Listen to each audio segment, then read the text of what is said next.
There's a kind of silence that isn't peaceful. Most people don't know the difference. They hear quiet and they think rest, think stillness, think the good kind of alone.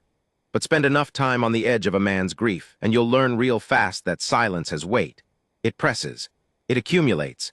It collects in the corners of rooms and in the grooves worn into a porch railing by hands that grip it every morning, not for support, but for something to hold onto. Elias Voss had been holding that railing for 6 years.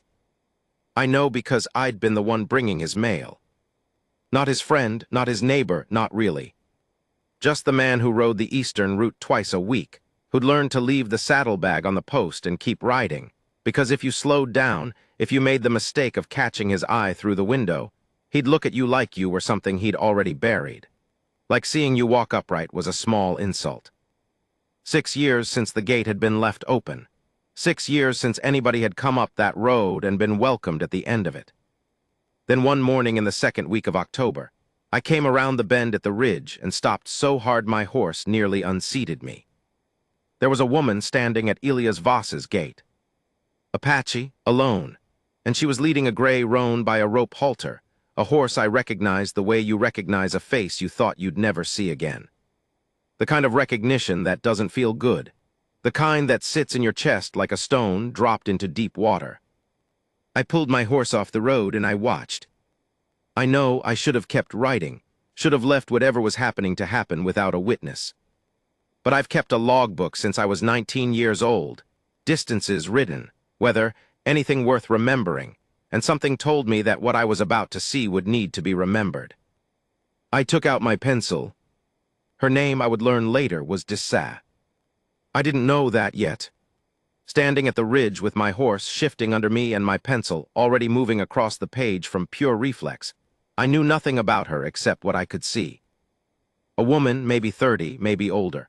Apache women age differently than the way white folks reckon it.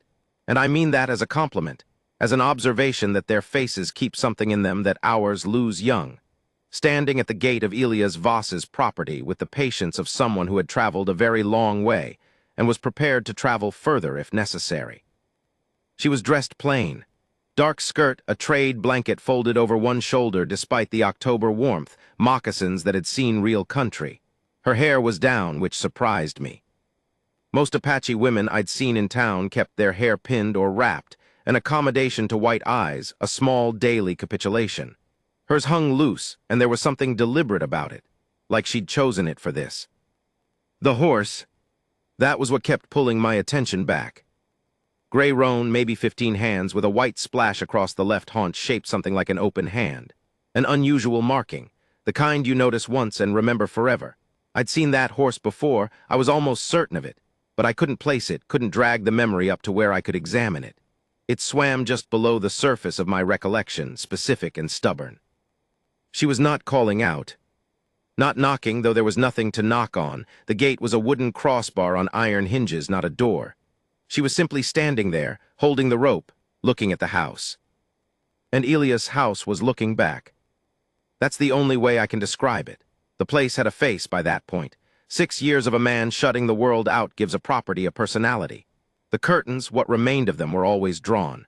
The porch was clear of debris, which surprised people who didn't know him because you'd expect a man in his condition to let things go. But Elias was not a man who let things go, he maintained.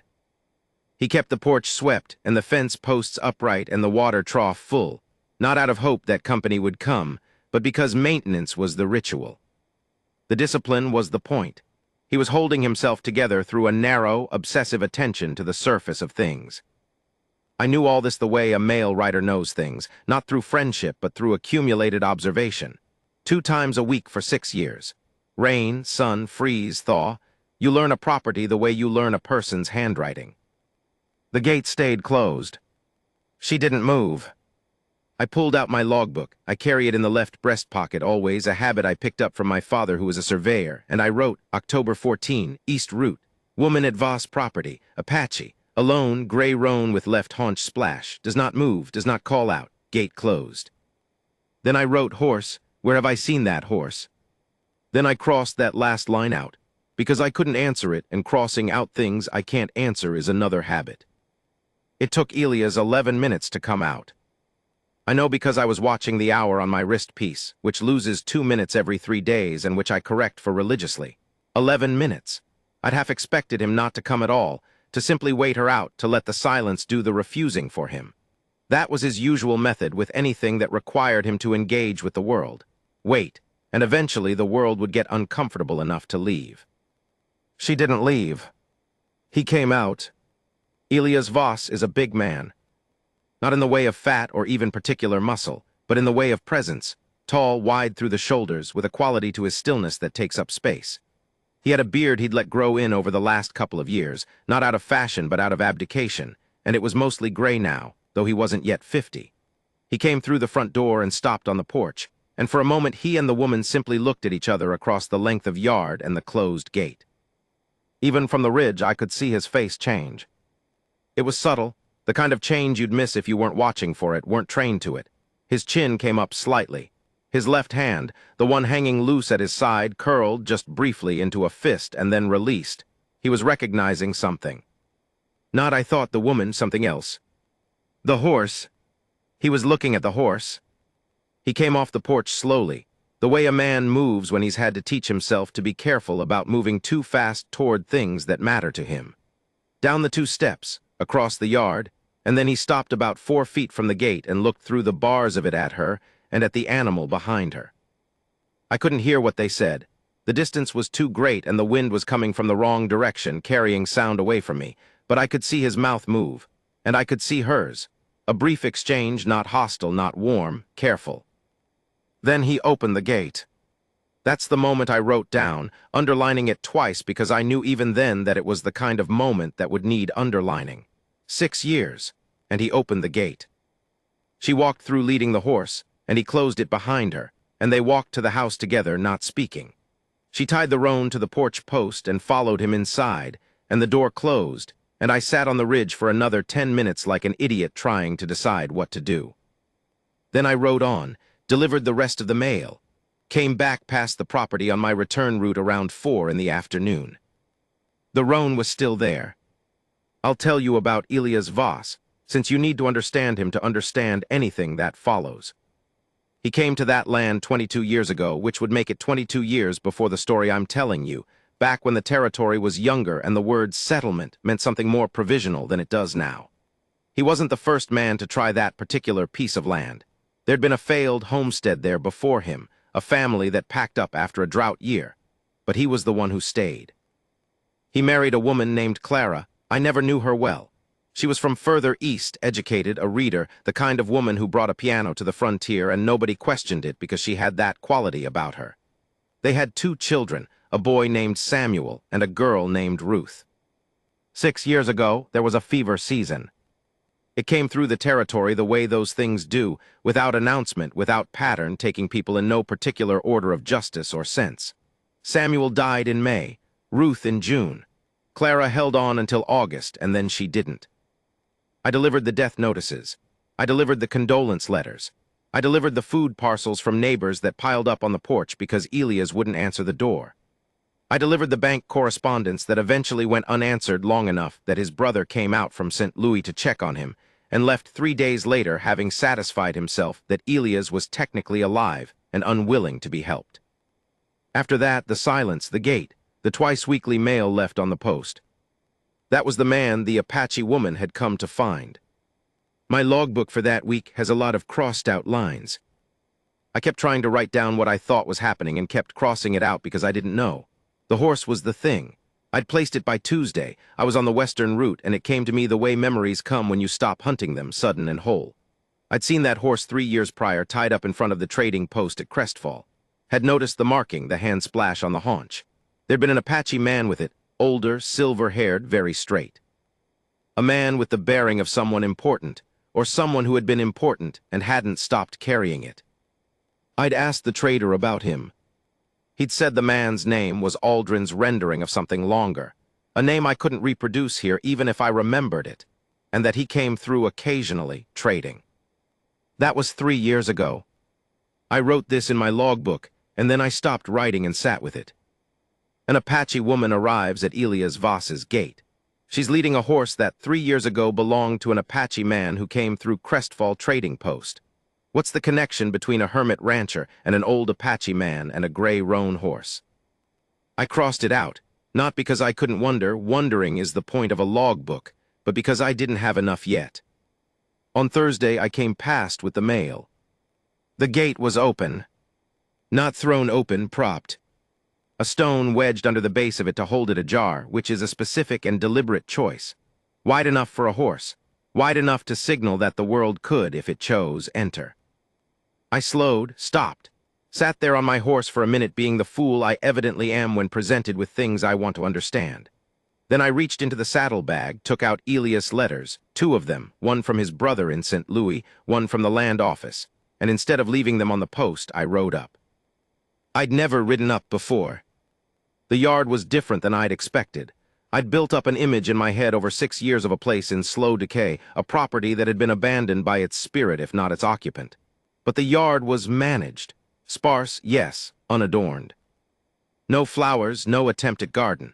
But the fencing was sound, and the outbuildings were painted within the last year or 2, and the water trough was clear, and the barn door was open in the ordinary way of a working barn. The roan was in the near paddock, and Dissa was outside. She was working. That's the thing I remember first, not her face in detail, not what she said, but the working. She was mending a fence section on the far side of the paddock with a matter-of-fact competence that made it clear she wasn't performing usefulness, wasn't being careful about whether she was being watched. She'd found something broken and she was fixing it. She saw me, didn't stop working. "Mail writer," she said, not a question. "Yes, ma'am." I held up the letters, for Elias. "I usually leave them on the post," she said. "I know, he told me." She drove another staple with the back of a tool I couldn't quite name from that distance. "He's in the barn." "Should I take them to him?" she said. "I think he should get used to people bringing him things." Which was an interesting way to put it. I took the letters to the barn.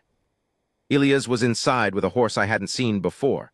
A younger animal, dark bay, who was clearly nervous about something, and who Elias was working through it with the particular patience of a man who has more tolerance for animal anxiety than human anxiety. He didn't look up when I came in, kept his hand moving along the bay's neck in long, slow strokes. "Figured you'd come up eventually," he said. The gate was open. That was the general idea. I held out the letters. He took them without looking at me and set them on the shelf beside him. The bay was calming under his hand, ears rotating from alarm to attention. "She's been here since Sunday," he said, which answered the question I hadn't asked. "Long ride," I said. "Yes," he was quiet for a moment, watching the bay. "She came to tell me something, and to bring me something." I waited.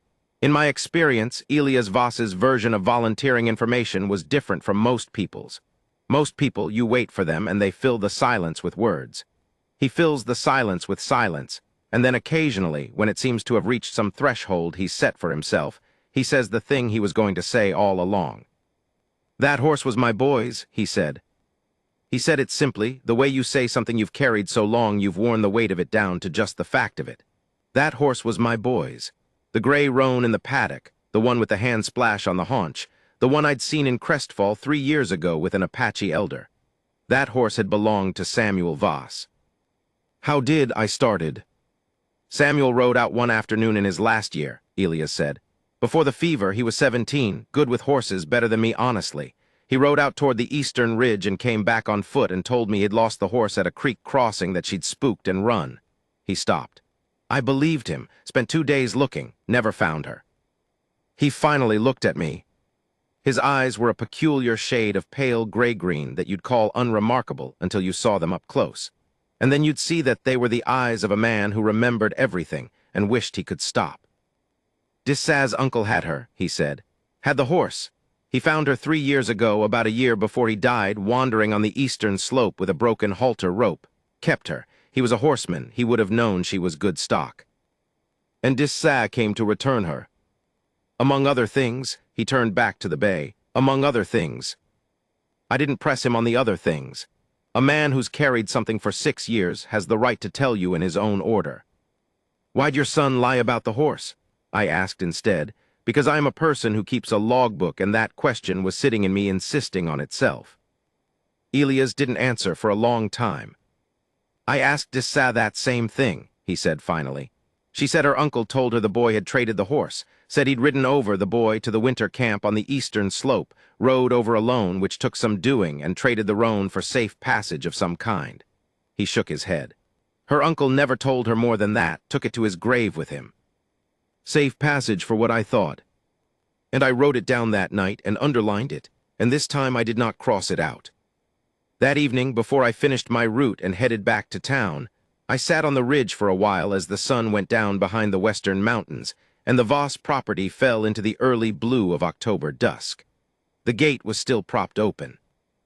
I watched the lamp come on in the front room, throwing a square of yellow across the porch boards. I could see, in silhouette, two people moving around the kitchen. Not close, not domestic in any presumptuous sense, just two people occupying a space that had been occupied by only one person for 6 very long years. The roan was quiet in the paddock.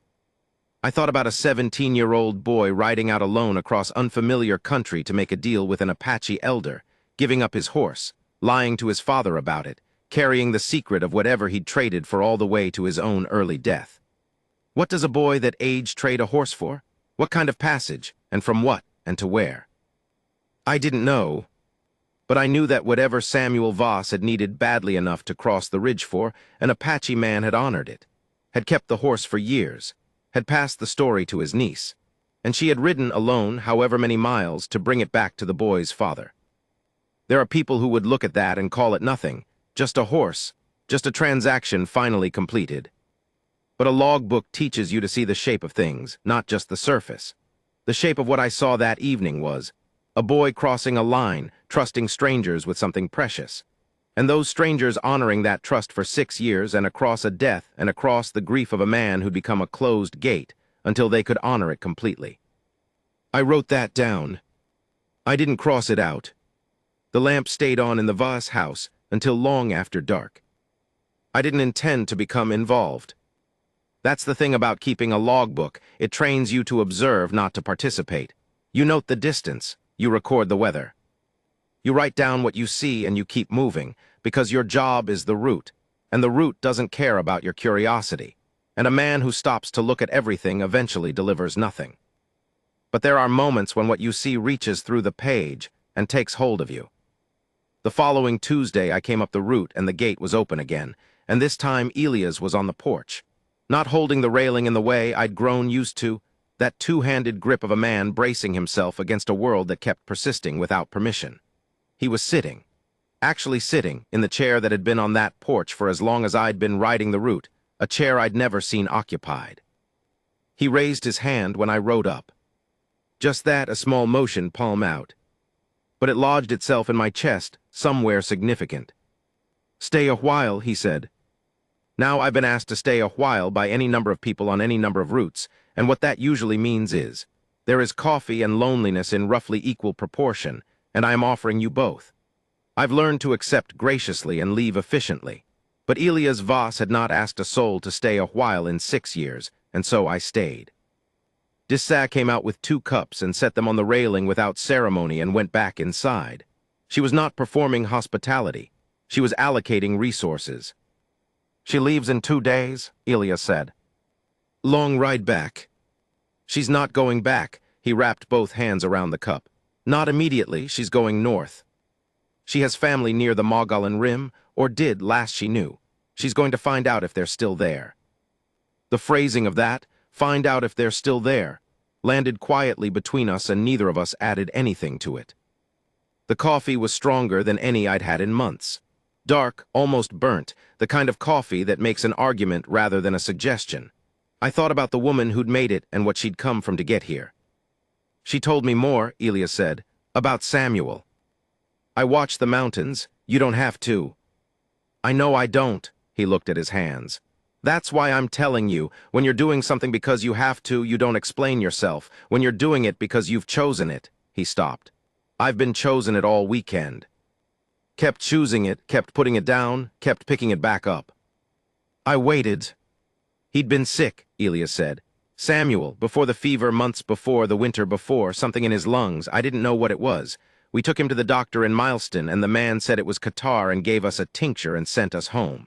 His jaw tightened. It wasn't just catarrh, I knew it wasn't. Boy couldn't walk to the barn without stopping to breathe. I'd had no idea.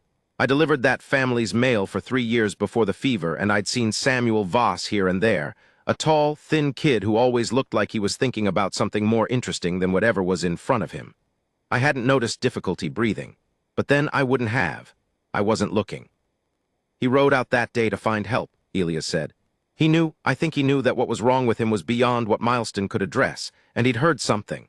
From other riders, I assume, or maybe from one of the Apache men who sometimes came through to trade. He'd heard that there was a man, an elder, a healer, in the winter camp on the eastern slope, and Samuel, being Samuel, decided he'd go ask. I set down my cup on the railing. He was 17, I said.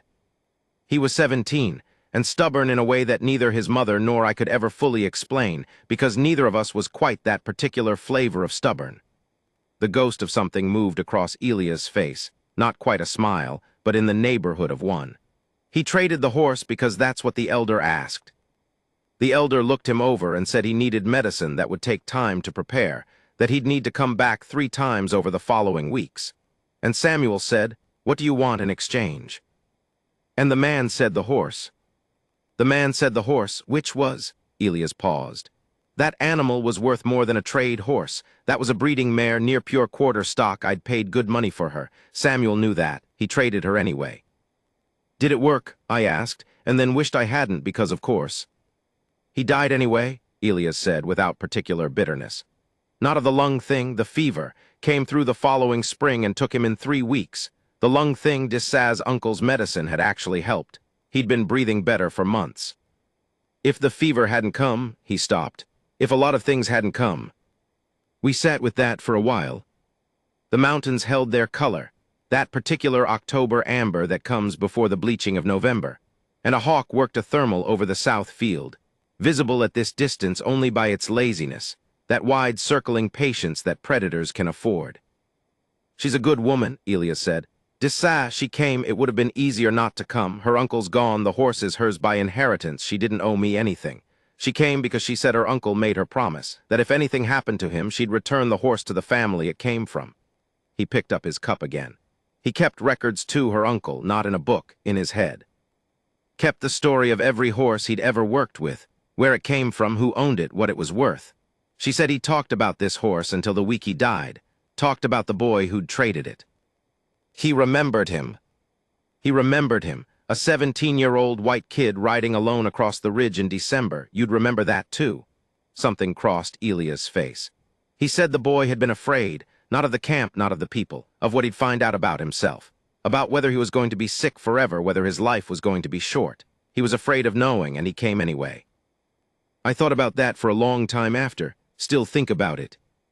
A boy who is afraid of what he's going to find out, and goes to find out. Dissaz came out late that afternoon while Elias was in the barn and found me still there, which should have been embarrassing but somehow wasn't. She sat down in the other chair, the one Elias had vacated, and looked at the horizon with the direct, unhurried attention of someone who has learned to take what rest is available. "You keep a book," she said. "A logbook, routes, weather, things I see." She looked at me with the kind of evaluative attention that doesn't dress itself up as casual. Why? Habit mostly, started with my father. He was a surveyor. You write things down because the land doesn't stay the same and you need to know how it changed. She was quiet. Then, my uncle kept things in his head the same way. He said writing things down makes you trust paper too much. He said you should have to carry the important things yourself. Maybe, I said, paper doesn't forget. Neither did he, she said, and there was no pride in it, just statement. I asked her, and I want to be honest about this, it wasn't a graceful question. It came out of me sideways the way questions do when you're reaching for something important and your manners aren't quite as good as your curiosity. When he talked about Samuel, what did he say, exactly? She looked at me for a moment. He said the boy came with fear and left with something else. What else? He didn't name it. She smoothed a wrinkle from her skirt with one careful hand. My uncle didn't name things he thought were obvious. I wrote it down that night. Boy came with fear and left with something else. Something else not named. I stared at it for a while in the lamp. What do you leave with when you cross a line you've never crossed? Ask help from people you've been told are strangers. Trade something precious and find out you might live. What does a 17-year-old boy carry home from that? I thought maybe the knowledge that the world is larger than the house you grew up in. That help exists in directions you weren't taught to look. That something precious given to the right hands becomes something else, not lost but transformed. I thought that might be obvious if you believed it. The morning she left, I came by on purpose. I'm not ashamed of it. I'd adjusted my route to come by early. Holly's tanner on the far end of the eastern split could wait an extra hour for his seed catalog. He wasn't going anywhere.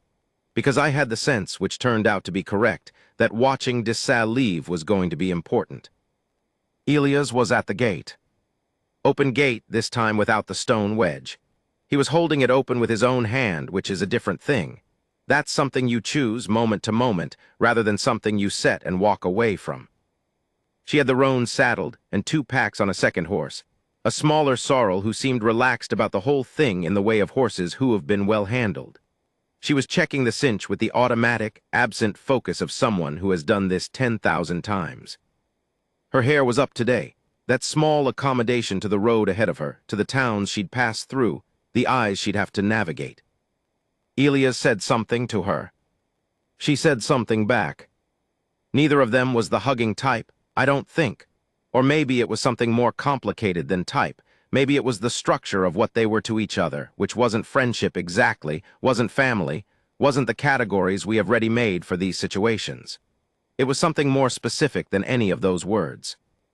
She put her hand on his arm, brief, firm, then she mounted. He held the gate.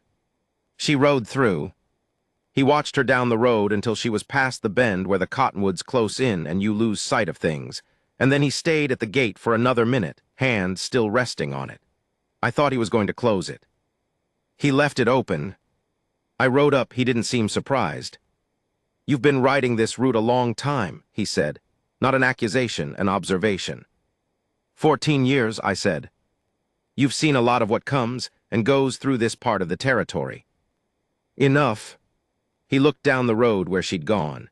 She's going to have difficulty before she finds them. There's trouble up near the rim. I've heard it from the land office correspondents. There are people who don't want. He stopped. She knows more about managing that kind of trouble than I do. But still, she seems like someone who's managed things before, I said. She's managed everything alone, he said, and there was something in his voice that was almost anger, not at her, but at the fact of it. That this was a thing the world had arranged, that she would have to be good at managing alone.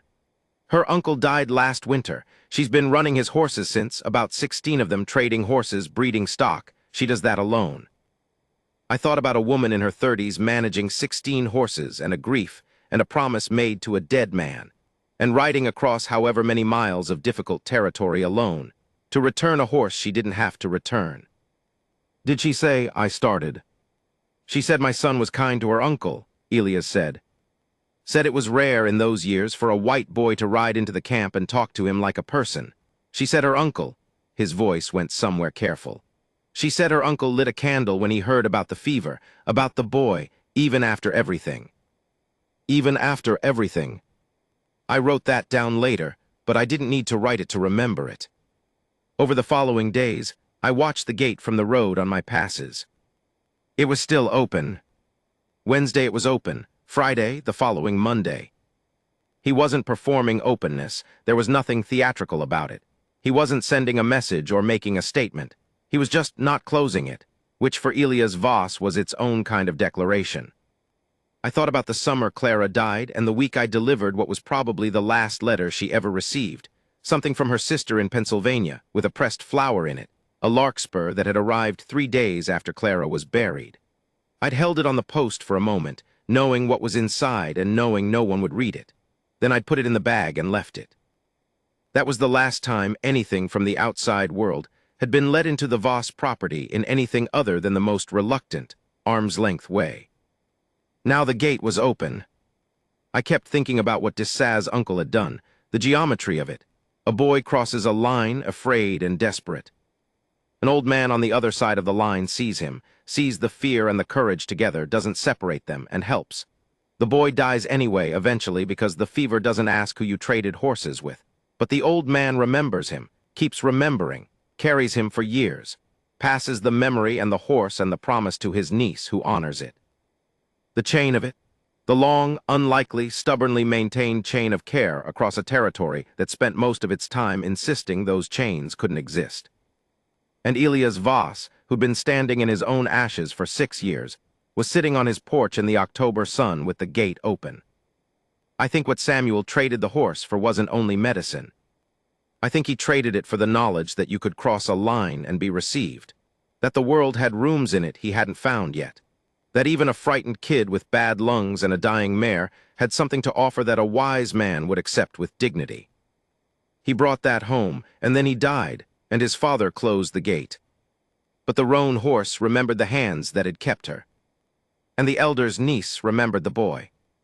And here we are. The strangest thing about a grief that ends, or doesn't end exactly but changes, is that the person carrying it doesn't look different. I kept expecting Elias to look different. He didn't. He was still the big, gray-bearded man with the pale eyes and the ground-in quietness. He still swept the porch every morning. He still maintained the fence posts and the water trough with the careful attentiveness of a man who has made maintenance his religion. He still accepted the mail without conversation, still moved through his days with an economy of motion that suggested he'd stripped himself down to essential functions and not yet found his way back to the optional ones. But the gate stayed open. October became November, and the territory put on its brown coat, and the wind found new angles to come from, and I rode the eastern route twice a week, as I always had. And every time I came around the bend at the ridge, I'd check, gate open or gate closed, and it was open, always open. I told my wife about it one night. She's a patient woman, patient in the specific way of people who married someone who keeps a logbook, who have learned to live with a person who treats the observable world as a text that demands close reading. She listened to the whole thing, the Apache woman, the horse, Samuel's winter ride, the elder's candle, and was quiet for a moment. "What do you think he does now?" she said. "I don't know," I said. "Do you think he knows?" I didn't answer. I wrote it down instead. What does a man do after a grief ends? Does he know when it ends? The first indication I had that something was genuinely shifting came in late November. I came around the bend, and there were 2 horses in the paddock instead of 1. Not the roan, Dissa had taken the roan. A bay and a chestnut, both young-looking, both well-kept. Horses that had been recently acquired and were being settled in. Elias was in the paddock with them. I slowed, he saw me and walked to the fence. "Bought them at the Maddox auction," he said before I could ask. "Good prices at Maddox." "Fair prices." He leaned on the fence rail and looked at the chestnut with the particular attention of a man who's made a bet and is watching to see if it plays. "I'm thinking about reopening the breeding operation. Had one going years ago. Let it go." Let it go was a significant understatement, but I was not going to be the one to say that. "You'll need more hands," I said. "I know." He said it without the resistance I would have expected 6 months ago. "I know, flat accepting practical. I put a notice up at the Milestone board, see what comes." I wrote Voss hiring horses, Milestone board. Then underneath it, let it go years ago, let it go. The hands came in December. 3 of them, a young man named Cord who'd been working cattle over in the Sulphur Valley and wanted a change. A middle-aged woman named Bet who had more experience with horses than anyone I'd met who wasn't Apache. And a quiet boy of about 16 who gave his name as Dell, and about whom I had questions that I kept to myself, because some questions are none of a male writer's business. I know their names because Elias told me, not all at once. He's not a man who gives you information in bulk. He gave me names the way he gave me everything. One piece, when it seemed right, like he was testing whether each individual word could be trusted out in the open air. The property started sounding different. That's not a poetic observation, I mean it literally. Horses make sounds, people working make sounds. The East Route had been, for 6 years, one of the quieter stretches of my day because the Voss property sat in a natural bowl that caught and held silence, and all I'd hear passing was wind and occasionally the distant sound of Elias doing maintenance. Now there were voices, the particular percussive sound of a busy barn. the almost musical variety of sounds a paddock makes when there are young horses being worked. I noticed the boy, Dell, more than the others because he had the quality of someone trying to be invisible who is not quite succeeding. He worked hard and spoke little and was clearly watching Elias with an attention that went beyond apprenticeship. I recognized the attention. It was the same one I'd been directing at Elias for years, from further away. In January, I found out why. I should describe January because it matters to the telling. January in the territory is the kind of cold that is offended by preparation. You can dress for it, layer for it, pack your saddlebags with everything you've been told you need, and January will still find a way to remind you that comfort is provisional. The eastern route in January is a particular argument with a man's willingness to remain employed. I say this because on the third ride of the new year, I came around the ridge bend in a wind that was making a serious bid for my hat, and the gate was closed. My stomach dropped. 6 years of a closed gate and then 6 months of an open one, and there's the gate closed. Something catches in your chest when you see a thing you've been watching return to what it was. You think, there it is. There's the thing I was afraid of, the world reaching in and closing what it opened. I rode up. The gate wasn't locked, just latched. I could hear voices inside, raised but not angry. One of them was Elia's, low and steady. The other was a woman I didn't know, and she was not being low or steady. She was being the particular kind of desperate that is trying to sound like anger because desperation is too exposed. I didn't get off my horse. I held the mail and waited. The door opened after a few minutes and a woman came out, maybe 40, not someone I recognized, with the look of someone who traveled fast and unhappily. She came off the porch and stopped when she saw me and gave me the quick, assessing look of a person in the middle of something who's just registered an observer. Mail, I said, which was technically true. She made a sound that was not quite words and went around the side of the house. Elias appeared in the doorway. "Come in," he said. I had never been inside the Voss house. 6 years on the route, 6 months of the gate being open, and I had never been inside. I got down from my horse and tied her to the post where the roan had been tied, and I went up the steps and inside. The house was. I'm going to take my time here because the house matters. It was not what I'd built in my imagination. I'd constructed, over years of imagination with nothing to correct it, something between a shrine and a ruin. Every surface a memorial, the furniture of a family that had stopped mid-sentence. The accumulated stillness of a man who hadn't moved anything because moving anything would admit that things had moved. The house was clean. Not sparkling, not the house of someone performing cleanliness for a visitor. But lived in clean, the surfaces clear and the floors swept. There were books on the shelf. I noticed them because the books on the shelf told me a woman had assembled that collection, and not all of them were sad. Some were clearly Samuel's technical books on horses and land management with the spines bent in the way of books that have been used. Some were small, cloth-bound books that were Clara's. They were together on the shelf without hierarchy. Not a shrine, a shelf. On the table there was a coffee cup and a piece of paper with writing on it that I didn't read. Elias poured coffee without asking and set it in front of me and sat across the table. "That was Bet's sister," he said. "Is everything?" "Bet's fine," he looked at the table. "Her sister wants her to come home. There's something happening with their mother, illness or money trouble. I didn't get the whole shape of it. She came to collect Bet." "Will Bet go?" "I don't know. Bet doesn't know." He wrapped his hands around his own cup. "She's out in the barn right now, presumably telling the horses what she thinks before she decides what she says to people." "I thought about that. Good approach." "I think so." He looked at the window. The cold outside was making the glass contract audibly, that small tick of thermal stress. "I told her whatever she decides, it's her choice, and whatever she needs time off to go and come back to go for good, the work will still be here." "That's decent of you." He made a small, dismissive gesture. "It's not decent. It's just," he searched for words that weren't his native language, or not the language he'd been speaking for the last 6 years. "It's just how things should work. A person shouldn't have to make a permanent choice because the timing of a bad thing lined up badly with their employment." I looked at him across the table. 6 years ago, this man had been unable to open his own gate. Now he was articulating, quietly, a philosophy of how people should be permitted to move through their bad moments.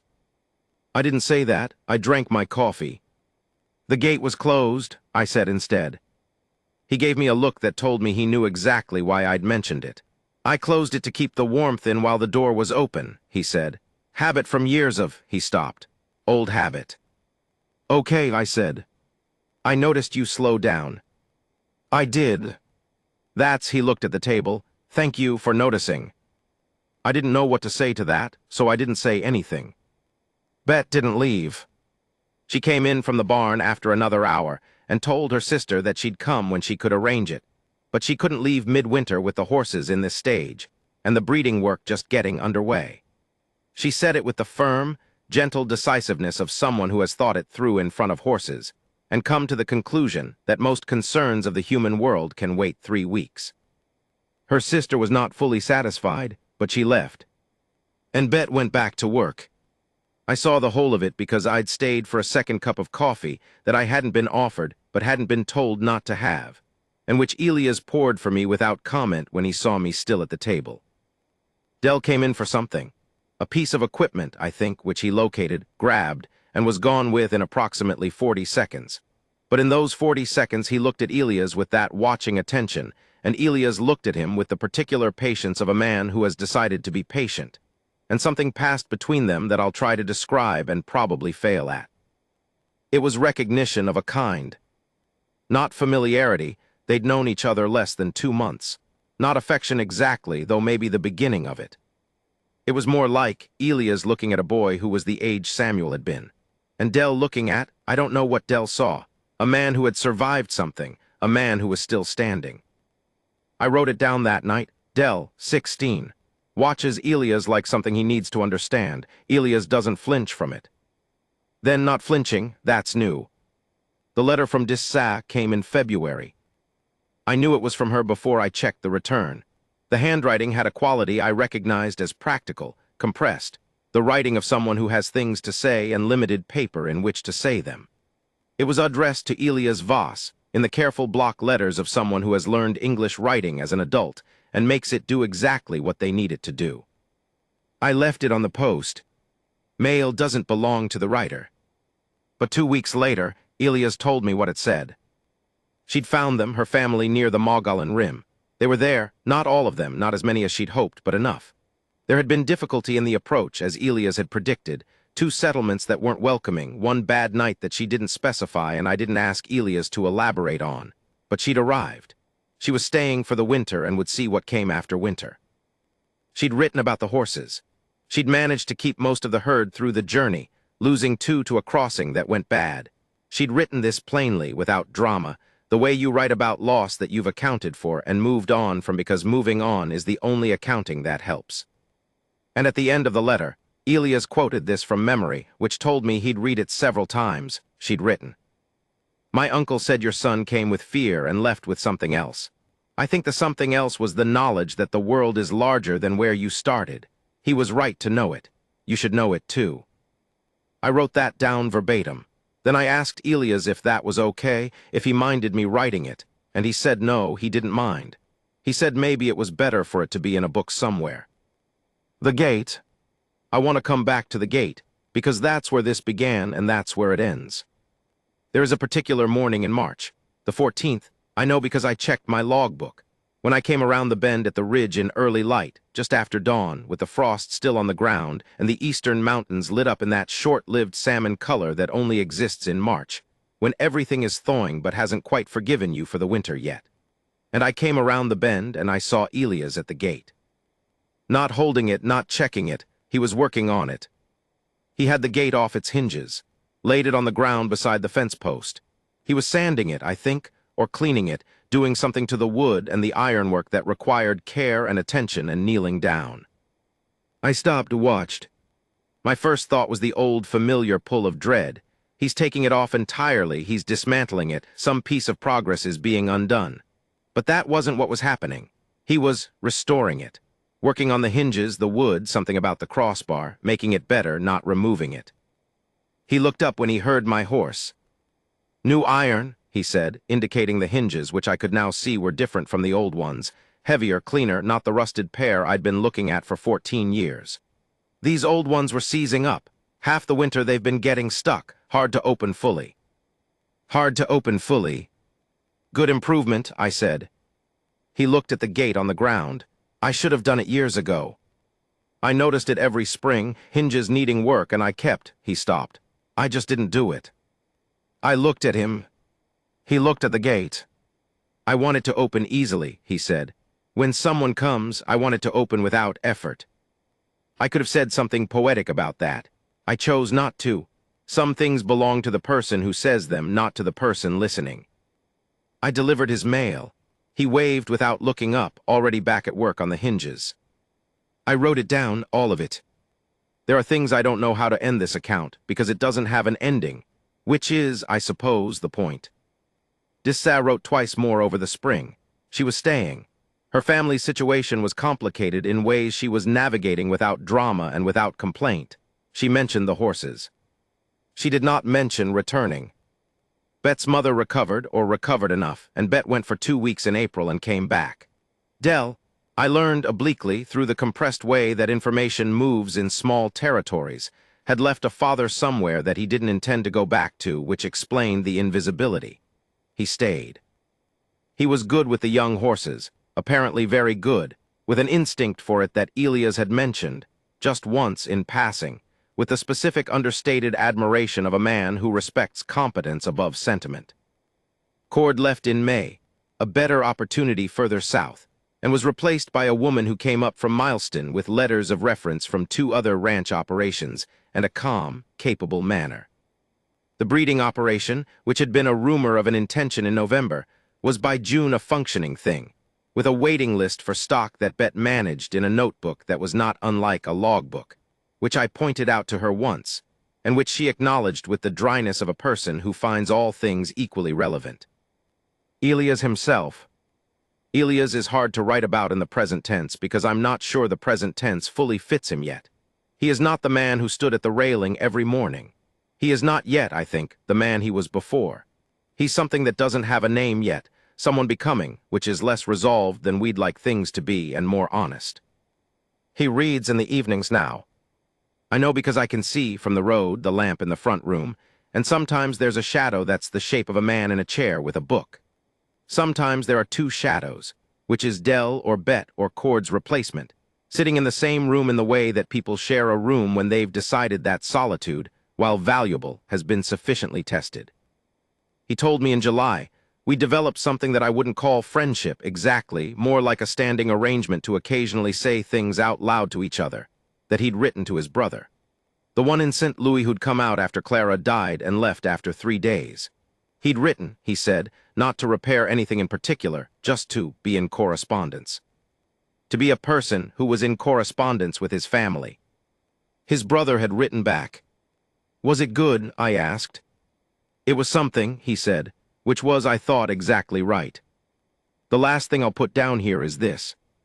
I was on the eastern route in late August, just last month, as I write this, and I came around the ridge bend in the late afternoon, the hills going golden behind me the way hills do when the light is coming from the west and the season is turning, and I saw the gate.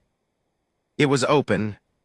I've seen it open hundreds of times now. It's not remarkable anymore, which is the most remarkable thing about it. It's just the gate. Open, the ordinary condition of a functioning property where people come and go. But that afternoon, from that particular angle, with that particular light, I stopped. Because I saw, for just a moment, the gate as it had been. The closed gate. 6 years of closed gate. The stone weight of it. And then I saw what was there instead. The open gate, the sound of voices from the barn, a horse in the paddock turning its head toward me with the casual curiosity of a well-adjusted animal who doesn't find the world alarming.